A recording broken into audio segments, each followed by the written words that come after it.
You're talking about the renegades that left ADC, the coalition, to go into NDC. Sorry, I have just discovered something that is very disheartening. It is not just that they are going to, that anybody who is voting for NDC or P2B is voting for Tinubu. Anybody who is voting for NDC and P2B is voting for criminality. And I will prove it with facts. I will call names. There is one man called Obunike Ohebu, the House of Representatives aspirant, Newi North and Newi South, and Ekusigo local government from Anambra State. He sent an SOS to me, and he said that P2B is now the head of the criminality, that they were scammed in NDC. And he said, Pop and so went back to his people and made sure that every constituency produced one candidate so that they will not be scammed. But P2B told them that all of them, the aspirants, should go into the field, and that they thought they were going to have primaries. Remember, Sereka Dixon came out and said, once you pay your expression of interest form, you are not going to pay any money. When you are now the one that is nominated, that's when they will take nomination fee. And all of them ran into it. Then P2B and the leaders of the Southeast now went and told them, anybody who wants to be House of Rep person, after paying that expression of interest, must pay 10 million naira bribe, and Senate 20 million naira bribe. When they were bribed to who? Bribed to the NDC and the caucus, they call them caucus leaders in the Southeast. This was what he wrote it and sent to me, and sent me the receipt, because they told him he needed money to campaign for his presidency. Now, when they downplayed, they were told individually. So they thought they were now the chosen candidate, that maybe that is the nomination fee. When all of them paid, they discovered there were many. Then we are now told to go into the field for direct primary. And when they now went into the field, they thought that there was going to be genuine primary. And as they were in that field, killing themselves, P2B was in John Wood Hotel. He mentioned the hotel, writing the list of candidates. And after that, they submitted it. You know what he said? He said, I am not disappointed that I lost the ticket.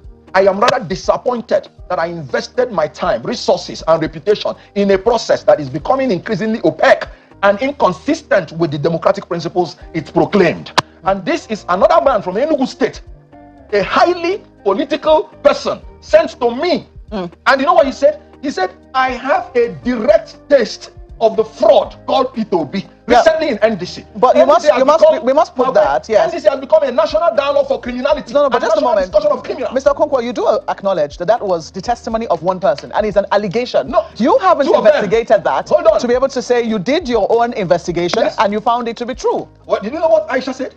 He said they did not even give me, I'm not talking about level playing ground, they did not give me ground at all. He said it on TV. I'm talking about corroboration. A lot of them have said it. And you know why I'm annoyed? You said I did the investigation. I am the leader of ADC in Enugu State. The same people we thought that they will not extort the aspirants.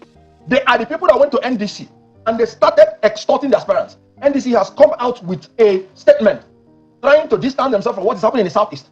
And they said it is the caucus leaders in the Southeast that are responsible. Yeah. P2B from Anambra State, Okwesilezenwodo from Enugu State, Ugochukwu Onyema from Abia State, Achiku Denwa from Imo State, and what else is remaining? Yeah, but don't you think that is? Yes. I mean, Sam I'm not trying 5 to states in the Southeast. Exonerate. You know what I'm telling you? We want to bring new leadership in the Southeast because of leaders like this. That is why Southeast has been coming last in Nigerian politics. Southeast people are marginalized in the federal government. We fight to eat, and after that, some of our leaders are calling us and scamming us. I told them that P2B is going to scam them. Yeah, but that is a political con man. Look at what is happening. I'm saying that again. You will go to diaspora.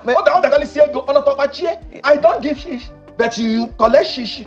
Mr. Okonkwo, I think it's important to still put that this is an allegation. That is one. It is an allegation that it must be taken. And then two, some people will also say that isn't this more in the nature of how we play politics? Because we've seen that party in, party out, in spite of all the promises that are made, what we see is that the way the political actors still behave does not make us differentiate from one party to the other. Because most times the same people that people this party are the same ones that have transited to another party, and they carry their behaviors and their traditions alongside them. So don't you think that this is more about Nigerian politics rather than piling it on one person and saying that he's responsible for all that is going on within the party? Malpe, I am the leader of ADC in Enugu State. Go and verify whether there is any aspirant that 1 naira was taken from. It is not about Nigeria. There is no Nigerian factor in this. It is because we have incompetent and corrupt leaders. And you know the annoying thing?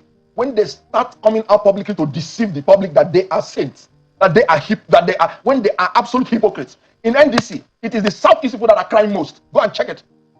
And it is a testimony to their leadership. I said I experienced it firsthand in Enugu State. When we resisted them, they were the people, the same people that went into NDC and they are perpetrating the criminality. You know, when I said it first, everybody was on my case. And I was saying they will go and experience it. Let me quickly